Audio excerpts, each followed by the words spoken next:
Welcome! It's Ashley from Demystifying Your Health. I am so glad that you're here. Thank you for joining me today.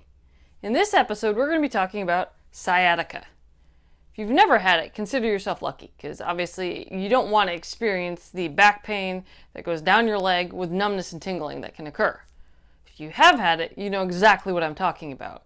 And you're probably wondering, what is this caused by, and how can you prevent it? Sciatica results when the sciatic nerve in your lower spine gets compressed. And the sciatic nerve comes out of your lower spine, and it actually branches down each buttock into each leg. And compression usually only happens on one side or the other at any given time. You don't usually have it on both at the same time. And compression can result from a herniated disc, a bone spur on the spine, or spinal stenosis, which is narrowing of the opening that your spine goes through. The compression causes inflammation, which results in pain. The pain can be mild to sharp, and some people describe it as a burning sensation, others describe it like it's an electric jolt. You can also have numbness and tingling because of the nerve being compressed, and this can also result in muscle weakness. And it's important to note that it's possible to have pain in one part of your leg and then numbness and tingling in another part. Prolonged sitting or coughing and sneezing actually can make your symptoms worse. When it comes to treating sciatica, the good news is you can usually do it at home. Typically, it involves anti-inflammatory medicines like ibuprofen or naproxen, which are available over the counter. Then you want to try putting ice on it for the first few days and then switch over to heat. This is going to help reduce that inflammation, which is causing all of the symptoms, the pain, the numbness, and tingling. And you can do gentle stretching exercises to gently stretch the muscles in the area to help get some relief. If you're not getting better after a few days of trying all these, you have trouble controlling your bowels or bladder, or all the pain started after a traumatic injury, you should definitely see your doctor. They can prescribe muscle relaxers and stronger pain medicines. Obviously, they're going to make sure that nothing serious happened if it was after a traumatic injury. And they might recommend physical therapy. This is going to help you learn good posture techniques. Not only that's going to help relieve the pain, but hopefully help it from coming back in the future.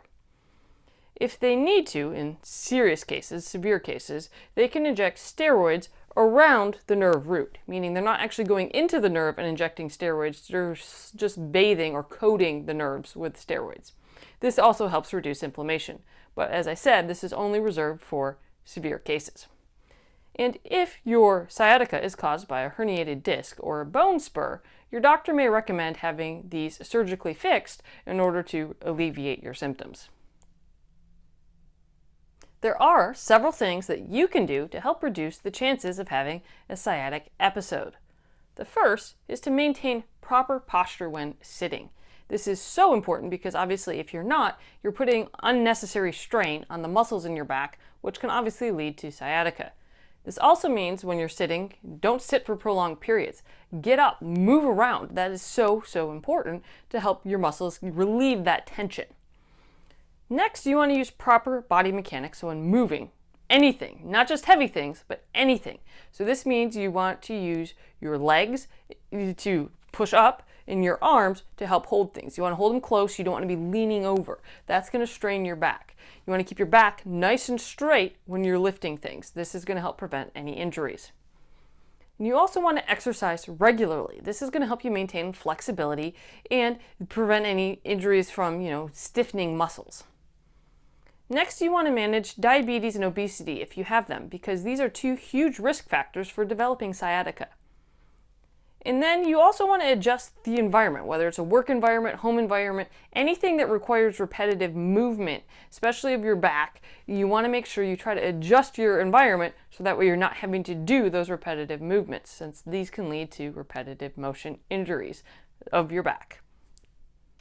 Obviously, having sciatica is not fun. Speaking from experience, I know you don't want to have it.